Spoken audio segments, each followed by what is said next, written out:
Buenas tardes a todos, bienvenidos a una nueva charla.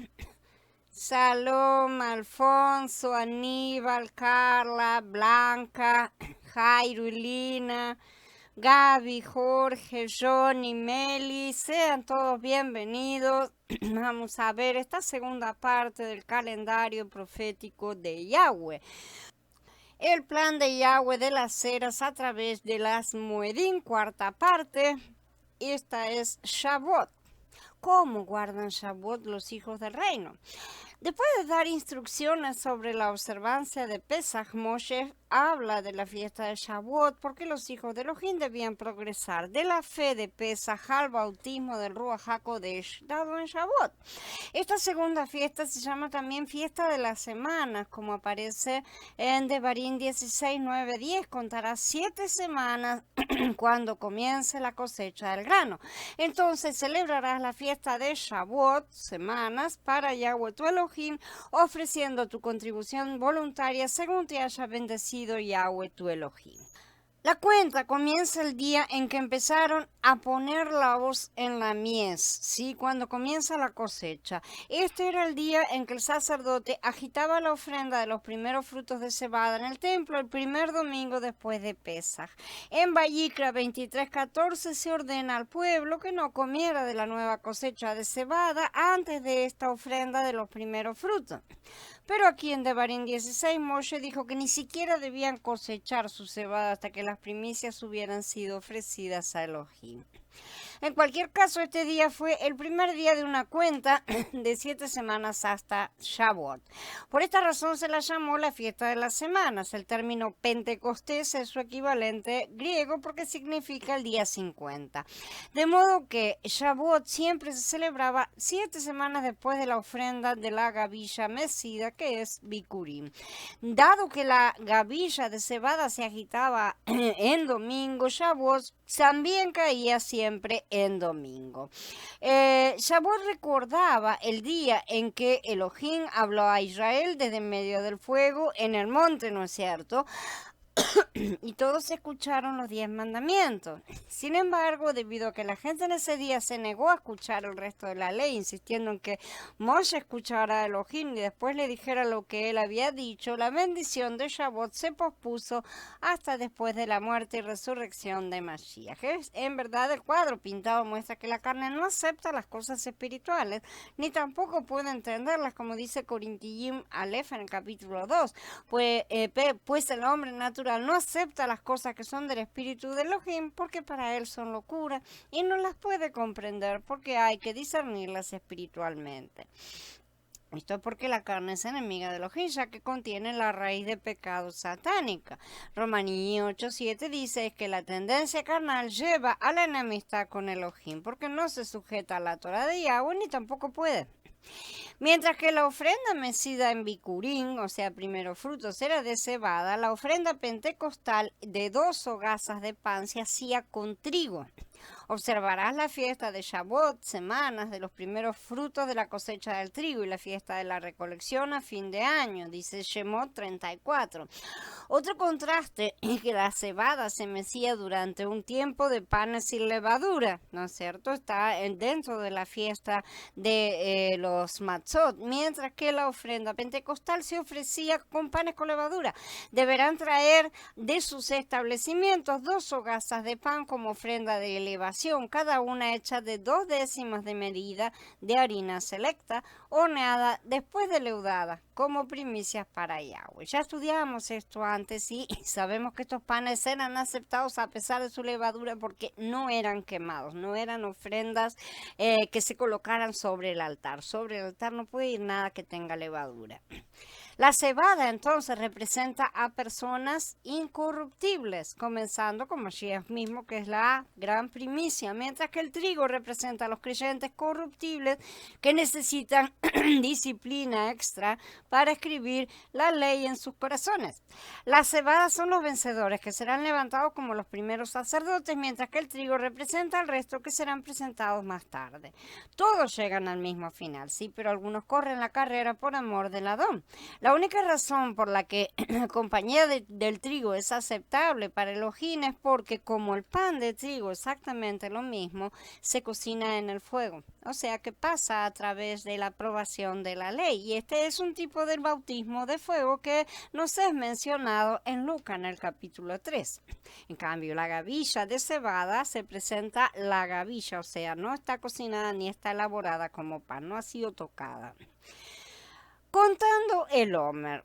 Cada día, durante el intervalo de 7 semanas entre estas fiestas, la gente debía contar el Omer. La palabra hebrea para gavilla, sí, gavilla es un manojo, ¿no es cierto?, de cebada, ¿sí? Esta palabra es Omer, que también, además, es una medida de capacidad igual a 1/10 parte de un efá, ¿sí? O aproximadamente 2 litros. Se utiliza como dos tipos de medida. Era costumbre dividir el Omer de cebada en 50 pilas pequeñas y contar una pila, ¿no es cierto?, cada día hasta Shavuot. Esto les recordaba la gavilla que se había agitado el primer día y les inculcaba una anticipación de Shavuot, ¿sí? Poniéndolos en espera, por así decir, y uniendo de esta manera las dos fiestas con una relación de causa y efecto. Como creyentes, entendemos que la ofrenda de la gavilla mecida se cumplió con la resurrección de Mashiach antes del amanecer, seguida de su presentación al Padre en el templo, en el cielo a la 3.ª hora del día. Esta presentación, como ya lo hemos mostrado, ocurrió el 8º día de la semana, según la ley de Shemot 22:30. La segunda presentación de los hijos ocurrió en Shavuot, que también fue un 8º día, pero 7 semanas después. Shavuot se cumplió en el capítulo 2 de Maaser, del Hecho, ¿no es cierto?, cuando el Ruach HaKodesh se derramó como viento y fuego sobre las cabezas de los discípulos. Contar el Omer de cebada tenía la intención de enseñar a la gente a anticipar la venida del Ruach HaKodesh. De hecho, la palabra hebrea Omer es una imagen profética en sí misma. Las letras de Omer son Ayin, Mem, Resh, ¿sí? El Ayin es literalmente ojo, significa ojo esta letra y significa ver o observar algo evidentemente relacionado con el ojo. La Mem es literalmente agua y la Resh significa literalmente también cabeza. Por lo tanto, mientras la gente contaba el Omer, realmente estaban esperando agua en la cabeza, ¿sí? Es decir, anticiparon el derramamiento del Ruach HaKodesh como lluvia que brota de lo alto y que cae, es derramada. Después de eso, derramaré mi espíritu sobre toda persona. Sus hijos y sus hijas profetizarán, sus ancianos tendrán sueños y sus jóvenes verán visiones. Derramaré mi espíritu hasta sobre los siervos y las siervas en aquellos días, dice el libro de Joel en el capítulo 2. Y ella ya se hace eco también de esto diciendo, hasta que el Ruach se derrame sobre nosotros desde lo alto y el desierto se convierta en un campo fértil y campo fértil sea considerado un bosque. Esto está en el capítulo 32 de Yeshaya. Si la gente hubiera entendido lo que estaba haciendo, ¿no es cierto?, habría conocido la forma del cumplimiento de Shavuot. Habrían sabido que lo que los israelitas bajo Moshe pasaron por alto al negarse a escuchar su voz y quizá hubieran tenido más cuidado en escuchar la voz de Yeshua, que dijo, mis ovejas oyen mi voz, yo las conozco y ellas me siguen.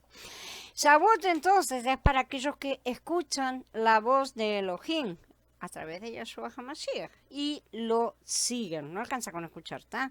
Hay que seguirlo. El propósito fundamental de Shavuot es que Yeshua HaMashiach llame a sus ovejas. Sus ovejas lo escuchan y lo siguen al bautismo de fuego que está diseñado para matar la levadura de sus vidas y prepararlos para la fiesta de Sukkot, a través de la cual deben recibir su herencia. Desafortunadamente no todos aceptan la fiesta de Shavuot como un requisito para progresar en la relación con Mashiach. Muchos están satisfechos con ser justificados por la fe, incluso creen que Shavuot cesó hace 2000 años atrás, ¿sí? Pero Shavuot es el camino de vida para los hijos de Elohim, porque es el gran campo de entrenamiento de Elohim para escuchar la voz y ser guiados por el Ruach. Es el camino de la prueba en el desierto por el cual los hijos de Elohim ofrecen sus corazones a él como primicia del trigo para que Elohim pueda bautizarlos con fuego a fin de matar toda la levadura de sus vidas. Así es como Elohim prepara a sus hijos para la fiesta de Sukkot. El Ruach alegra a todos. Moshe después continúa y dice, te gozarás delante de Yahweh tu Elohim con tu hijo y tu hija, tu esclavo y tu esclava, el levita que haya en tus comunidades y el extranjero, el huérfano y la viuda que estén en tu medio, en el lugar donde Yahweh tu Elohim elija establecer su nombre. Ten en mente que tú fuiste esclavo en Mitzrayim y cumple y obedece estas leyes. Aunque las hogazas de pan pentecostales debían cocerse en el fuego para tratar la levadura, la gente debía regocijarse siempre a pesar de todo, como nos dice el Tesalonicenses Malef, ¿no es cierto? Los hijos de Elohim debían seguir a Yahshua, que fue al madero, no de mala gana, sino con gozo, como dice Ibrín 12, puesta la mirada en Mashiach, ¿sí? Shaul vincula todos estos conceptos diciendo, también se hicieron imitadores de nosotros y del Adón, recibiendo la palabra en medio de gran tribulación, con gozo del Ruach HaKodesh, en Tesalonicenses Malef en el capítulo 1. La fiesta de Shavuot es para todos, no solo para los hombres, ¿sí? No solo los amos, no solo los padres, no solo los israelitas. Las bendiciones de Shavuot vendrían sobre toda carne, como anticipara la profecía de Joel. Esto también incluía a los extraños o forasteros entre ellos, una verdad que sorprendió a Kefá cuando el Ruach vino sobre los soldados romanos, ¿no es cierto? Las mismas personas que habían ocupado y estaban oprimiendo a Yahudá, a Judea.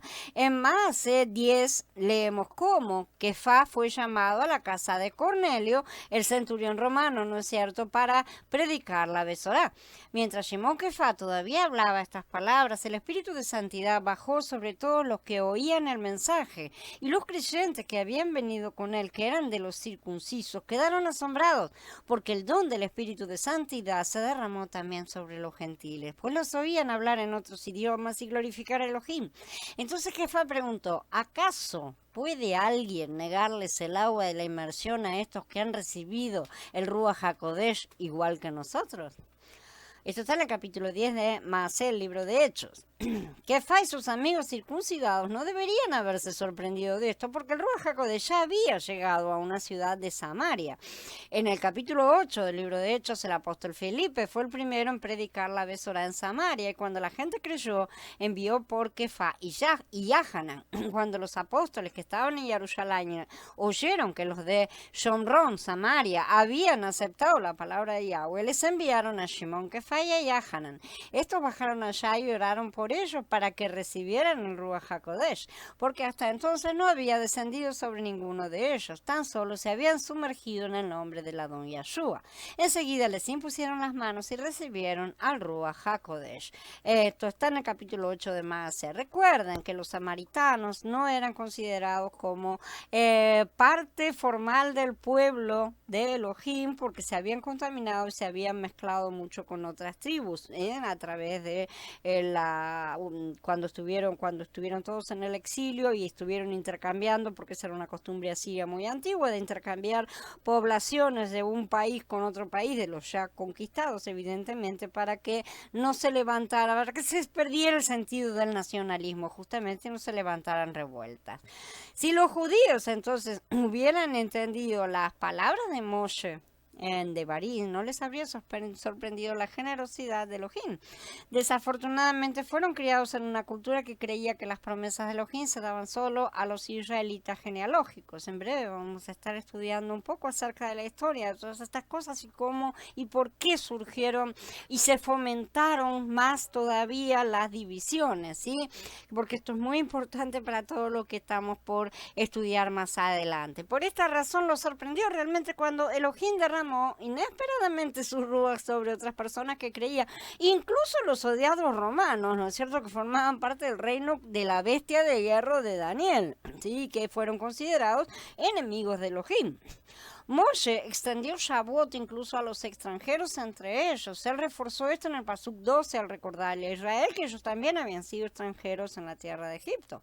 Así como habían deseado que los egipcios concedieran justicia imparcial e igualdad de derechos sin opresión, también los israelitas deberían otorgar a los extraños el mismo trato. El ejemplo de generosidad de Elohim compartiendo la herencia del Ruach HaKodesh con toda carne debe ser nuestro ejemplo. ¿sí? Shaul dice que los santos jugarán al mundo. En Corinthians 6. Hacer esto requiere la misma visión global que tiene Elohim, porque Él no establecerá a ningún hombre para que juzgue a los que ese hombre no ama.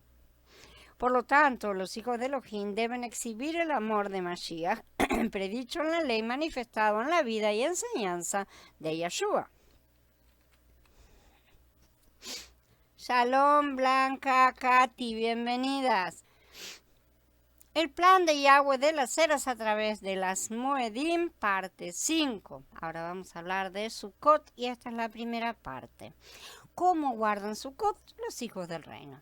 Moshe concluye su cuarto discurso con instrucciones para guardar la fiesta de Sukkot, tabernáculos, ¿no es cierto? Después de la recolección de tu era y de tu lagar, celebrarás la fiesta de Sukkot, o cabañas, o tabernáculos, como la pueden encontrar de varias formas, por 7 días. Esta es la fiesta que trae a los hijos de Elohim a la plena manifestación de la plenitud del Ruach. Sukkot era una fiesta de 7 días en la que se instruía a la gente a dejar sus casas y vivir en cabañas, ¿sí? Hechas de ramas verdes de árboles.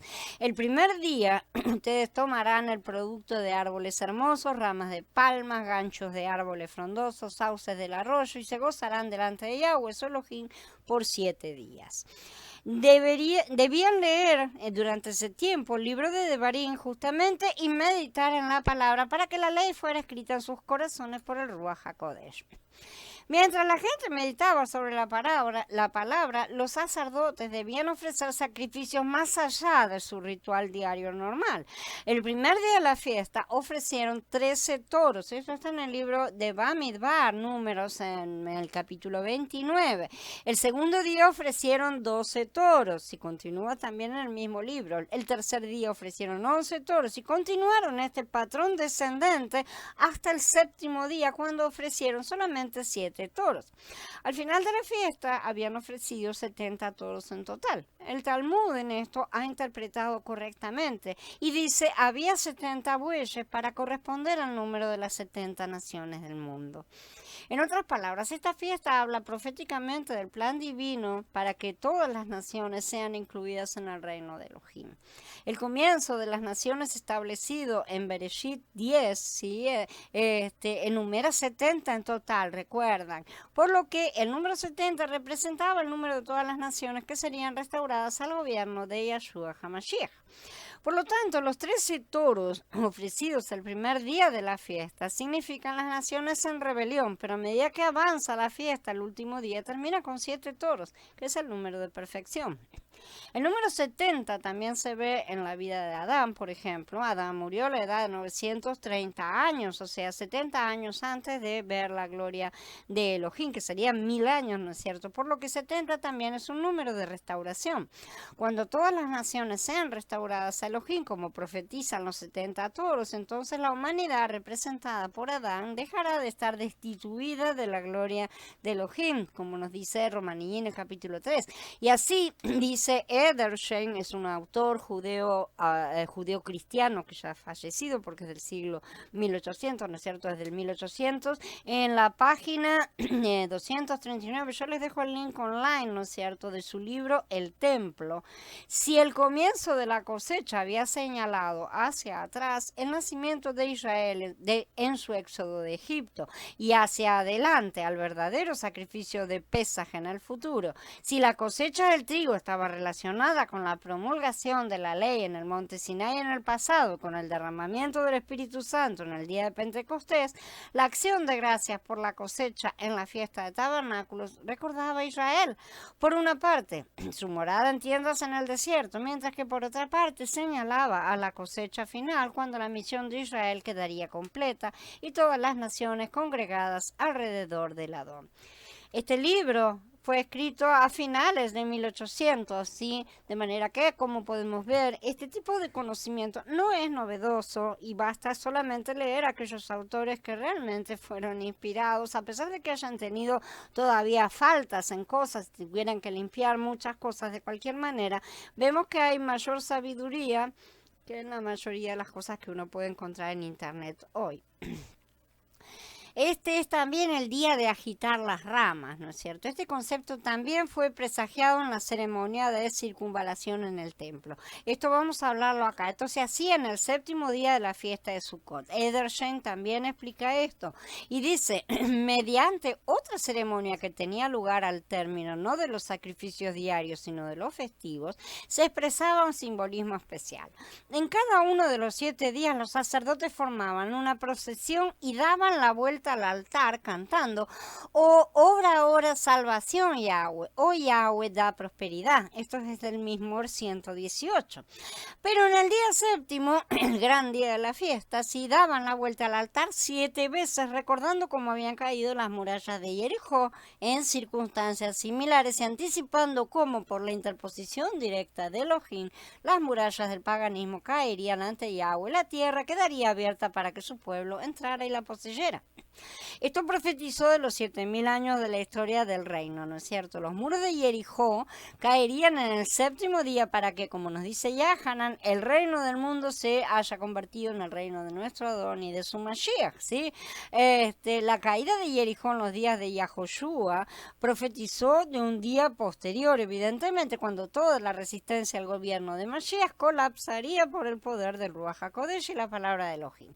Así, Edersheim dice que el séptimo día de la fiesta también se llamaba día de batir las ramas, porque todas las hojas eran sacudidas de las ramas de los sauces, las ramas de palmera, eran batidas en pedazos contra el lado del altar. Sí, y él también nos habla acerca de la vuelta diaria al altar, a este ritual, ¿no es cierto?, que es una ceremonia que hacían los sacerdotes.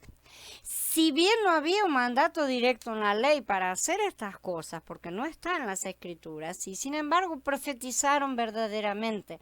Nuestra única advertencia es el hecho de que la mayoría de ellos malinterpretaron la manera en que Elohim pondría todas las cosas bajo sus pies. No habría esclavos ni todas esas cosas que ellos pensaban. No hay duda de que los judíos de la época de Yeshua pensaban en términos de un Mesías militar que vendría para someter por la fuerza a todas las naciones y poner al pueblo bajo amos, ¿no es cierto?, israelitas, ponerlo al pueblo esclavizado, ¿no es cierto? Aún no esperan eso, lo sabemos perfectamente, su mayoría lo espera. Pero Yeshua mostró que el plan divino se cumpliría mediante el amor y la compasión por todas las naciones. Él vino para cumplir su promesa a toda la humanidad, no únicamente a los israelitas, vino para liberar a todos y no para esclavizarlos a los amos israelitas. Se centró en la necesidad más profunda de todas las naciones, incluida Israel, ¿sí?, de ser liberados de la esclavitud del pecado, mientras que el pueblo de Judea no podía ver más allá de su deseo de liberarse de la esclavitud de Roma. Pero los hijos de Elohim no albergan estas nociones de exclusividad, ¿sí? Entienden que como hijos están llamados a bendecir a todos los demás, ¿sí? Además, hasta el día en que el último hombre tenga la misma experiencia y relación con Mashiach que disfrutó el primero. El clímax del plan divino. La fiesta de Sukkot, siendo la tercera y última gran fiesta del año, profetiza del clímax de este plan divino completo, ¿no es cierto?, de este plan de Yahweh para todas las naciones. Vemos un alcance cada vez más amplio que se revela a través de las 3 fiestas, ¿no es cierto?, porque Pesach habla de Mashiach y los vencedores, Shavuot se enfoca en la congregación, que ya es una ampliación, y Sukkot revela el plan de Elohim para el mundo. Es como va creciendo, sabemos que siempre lo decimos, ¿no es cierto? Son circulares las cosas, se repiten, pero también son en espiral y esto se va ampliando. Esto nos habla del crecimiento y multiplicación siempre presentes en el plan de Yahweh. Moshe continúa con sus instrucciones. Te gozarás en tu festival con tu hijo y tu hija, tu esclavo y tu esclava, el levita, el extranjero, el huérfano y la viuda que estén en sus comunidades. Una vez más vemos, esto está repetido, una vez más vemos que todos debían guardar la fiesta de Sukkot, no solo los hombres, no solo los amos, los terratenientes, no solo los israelitas, todos debían recibir los beneficios de los que significaban las fiestas, todas y cada una. Todos debían ser igualmente justificados por la fe mediante Pesach. Todos debían ser igualmente llenos del Ruach a través de Shavuot. Y todos serían completamente restaurados a Elohim y se convertirían en ciudadanos del reino a través de Sukkot. Y esto no es por intermedio de una cabeza familiar. No recibimos al Ruach a través de que mi marido o mi padre ha recibido al Ruach, ¿sí?, Cada uno tiene que hacer su paso propio, su llamamiento, tiene que escucharlo y responder. Esto es ya personal. Entonces, Israel fue llamado a liderar el camino, ciertamente, y ser la luz que guiaría a todas las naciones por el camino hacia la plena restauración y reconciliación. Sin embargo, la mayoría de los israelitas no cumplieron con este llamado, pero Shaul dice que el remanente de la gracia sí lo logró, en Romanín 11. Por lo tanto, eran los verdaderos israelitas, en el mismo sentido en que Yahshua usó el término un verdadero israelita cuando habló de Natanael, ¿no es cierto?, en el capítulo 1 de Yahanan. Este es el sentido en el que Jacob se distinguió de Israel. Sí, Jacob fue un creyente toda su vida, pero solo se convirtió en israelita después de luchar con el Malaj y comprender la soberanía de Elohim como una revelación. Él no nació como israelita, porque el nombre le fue dado solo cuando había obtenido el nivel requerido de madurez espiritual necesaria para cumplir con el llamado de Israel. Todos nacemos Jacob, ¿sí? Y ningún hombre es un hijo de Elohim completamente maduro hasta que, como Jacob, se convierte en Israel. Y como Jacob, luchamos contra Elohim hasta que perdemos y somos quebrantados. Pero si también, como Jacob, no lo soltamos hasta que Él nos bendiga, todos nos convertiremos en Israel por un nuevo nacimiento. Como el mismo Jacob, el nacimiento natural de ningún hombre lo convierte en un israelita, aunque todos podemos reclamar ascendencia espiritual directa del Jacob Israel, ¿no es cierto? Así como la podemos reclamar de Abraham. El apóstol Shaul deja en claro que la mayoría de los israelitas genealógicos no obtuvieron la promesa, sino solo el remanente de la gracia. El plan de Yahweh de las eras a través de las Moedim, parte 6, y esta es la segunda parte de Sukkot. ¿Cómo celebrar la fiesta? Moshe continúa y dice, harás un festival para Yahweh tu Elohim por 7 días en el lugar que escoja Yahweh, porque Yahweh tu Elohim bendecirá todas tus cosechas y todas tus empresas y estarás muy alegre. Nuevamente, como en las fiestas anteriores, Sukkot debía guardarse en el lugar que escoja Yahweh. ¿Sí? Este es el lugar donde Elohim elige escribir su nombre. Hoy en día la fiesta de Sukkot, o sea, tabernáculos o cabañas, se puede observar legítimamente solo en la mente de Mashiach, como dice Hitgalut 22, es decir, por la fe en Yahshua HaMashiach, es lo que implica el cumplimiento de esta fiesta, como ya vimos. 3 veces al año, en la fiesta de Matzot, o sea, los ácimos, en la fiesta de Shavuot, semanas, y en la fiesta de Sukkot, cabañas, se presentarán todos tus varones delante de Yahweh tu Elohim en el lugar que Él escoja. No era necesario que todos asistieran a una fiesta, solo los hombres mayores de edad debían asistir a todas ellas. Estos hombres representaban a sus familias y sirvientes, por lo que su presencia era suficiente para incluir a toda la gente en caso de que no pudieran ir por algún motivo. Sin embargo, en la práctica era toda la familia la que viajaba. Inclusive los más pobres iban todos juntos, como vemos acerca de la familia de Yahshua subiendo al templo para la Moedín, ¿no es cierto? Sus padres acostumbraban ir todos los años a Jerusalén para la fiesta de Pesaj, dice en Lucas en el capítulo 2. Este no era un privilegio exclusivo para los hombres, más bien era una responsabilidad de los mismos como cabezas de sus familias, para casos excepcionales, pero normalmente mujeres, sirvientes o extraños también estaban incluidos. Ver el rostro de Elohim. Cuando el pasuk anterior dice que se presentarán todos tus varones delante de Yahweh, nos encontramos con una frase hebrea que es difícil de traducir al español. Literalmente dice aparecerán, que la palabra es ra'a, ante el rostro de Yahweh, Penei Yahweh. Penei viene de panim, ¿sí? Que conocemos esta palabra. Los traductores suelen omitir la frase la cara, ¿no es cierto? O rostro, porque parece redundante en nuestra forma de hablar. Sin embargo, esta frase está llena de significado profético porque nos da el propósito principal de la fiesta misma. La frase dice literalmente, verán mi rostro. Obviamente ningún hombre podía ver el rostro de Elohim en su condición pecaminosa actual, ¿no es cierto? Incluso el mismo Moshe quería ver el rostro de Elohim, pero Elohim le dijo, no puedes ver mi rostro porque el hombre no puede verme y vivir, en Shemot 33. Sí, no obstante, Moshe fue a la presencia de Elohim y salió con el rostro resplandeciente. Sí, Aarón y todos los israelitas vieron que la piel de la cara de Moshe estaba radiante y no se atrevieron a acercársele. Esto está en el capítulo 34 de Shemot. Su presencia realmente basta para hacernos brillar. En otras palabras, el rostro de Elohim se vio en el rostro de Moshe cuando fue transfigurado por el rostro o la presencia de Elohim. Esto se repite cuando Yeshua subió al monte Hermón para transfigurarse. Allí se transfiguró delante de ellos, su cara resplandecía como el sol y sus ropas se volvieron blancas como la luz. Esto está en Matías 17. El apóstol Shaul comenta sobre este asunto más tarde. Por eso todos nosotros, mirando a cara descubierta como en un espejo la gloria de Yahweh, nos vamos transformando cada vez con mayor gloria en su misma imagen mediante el Espíritu de Yahweh. Esto está en Corintios Bet, en capítulo 3.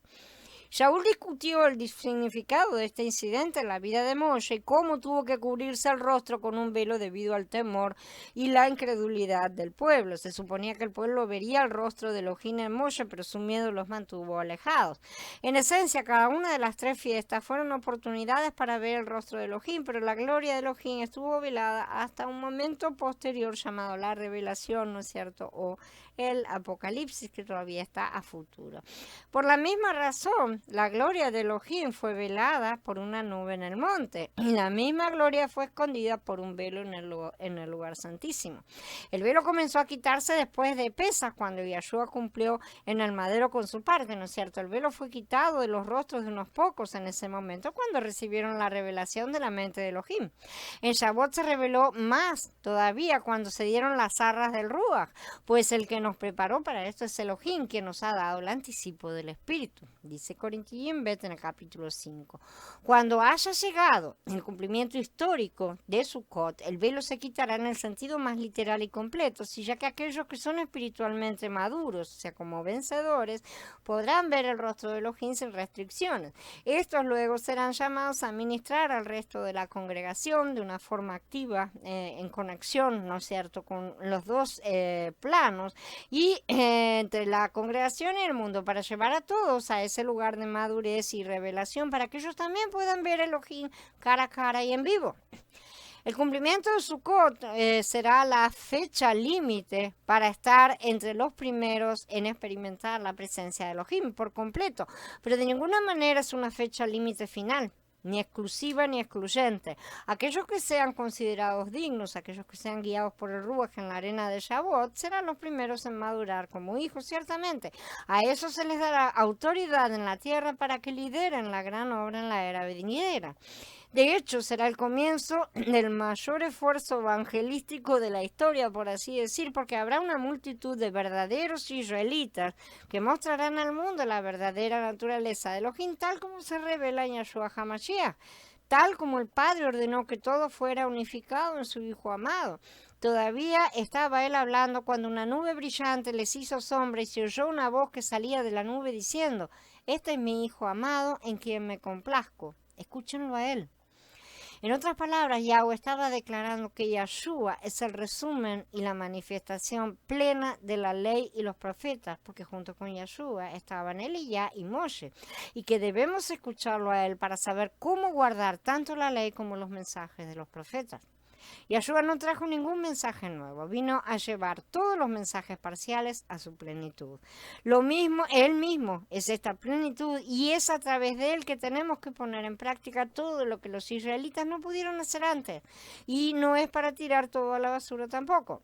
Los vencedores serán el ejemplo que Elohim ha levantado para manifestar su presencia, su rostro y demostrar el carácter de Mashiach al resto del mundo.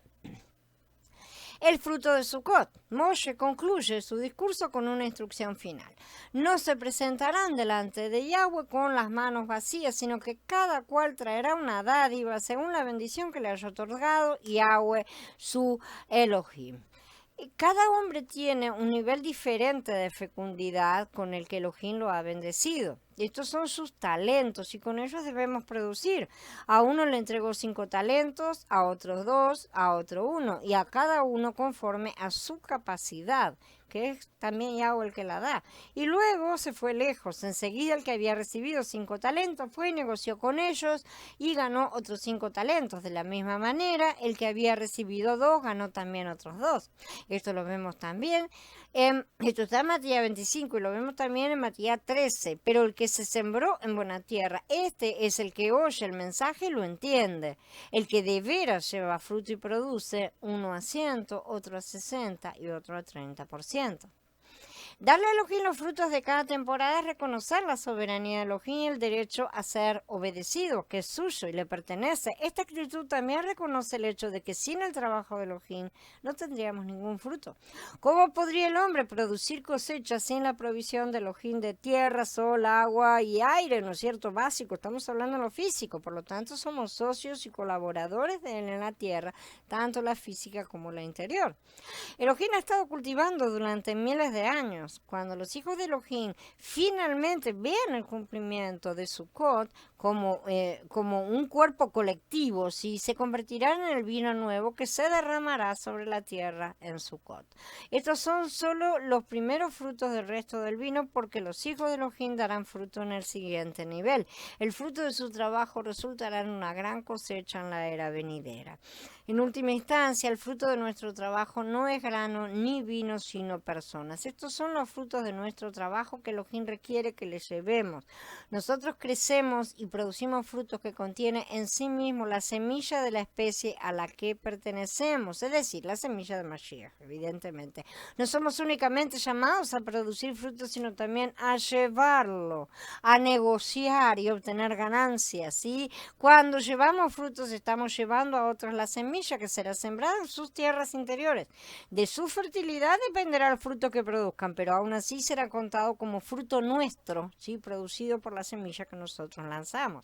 Sin fecundidad es imposible mantener ninguno de los días festivos. El fruto del Ruach debe manifestarse en nuestras vidas y esto tendrá un efecto sobre los que nos rodean, ya sea que sembremos la palabra, la reguemos o la cosechemos. Estas serán entonces las verdaderas moedín del Adón, grandes cosechas de hombres regenerados. Muchos han usado los pasuquín anteriores para pedir diezmos y ofrendas, diciéndole a la gente que todos deben dar algo a la obra del ministerio. Si la ley del diezmo se enseña correctamente, entonces ciertamente esto es cierto. Tales ofrendas son una forma para que una persona participe en el ministerio de otros y por lo tanto reciba una parte de la recompensa que Elohim da a esos ministerios. Esa es la parte de servicio que corresponde. Sin embargo, las ovejas deben tener cuidado de qué obra están edificando, ¿sí? Para esto es necesario tener el ruach y discernimiento espiritual y sobre todo no utilizar una supuesta libertad para decidir dónde invertimos nuestro dinero, porque ese es el otro extremo al que se va. ¿Sí? Al final de cuentas, Yeshua mismo pagó el diezmo a un sistema que él mismo estaba visitando para juicio y que no pasó. No fue aprobado, ¿no es cierto? Y finalmente será eliminado porque no hacían lo correcto. Pero en última instancia, Elohim no busca dinero porque no lo necesita, ¿sí? Lo que busca es el corazón generoso y lleno de misericordia, que es capaz de dar y ayudar porque ha sido muy perdonado y ama mucho porque ama la obra del Adón. Por eso, Él no nos da abundancia como premio, sino como medio para que ejercitemos nuestra generosidad. Si ven un poco cómo son las cosas, la abundancia siempre viene antes de la carencia. Y este es un principio, ¿no es cierto? Lo vemos, por ejemplo, muy claramente en el caso de las vacas flacas y las vacas gordas, ¿no es cierto? Primero vienen las gordas y en ese sentido hay que guardar para aprovechar para suplir las carencias en el tiempo de las vacas flacas.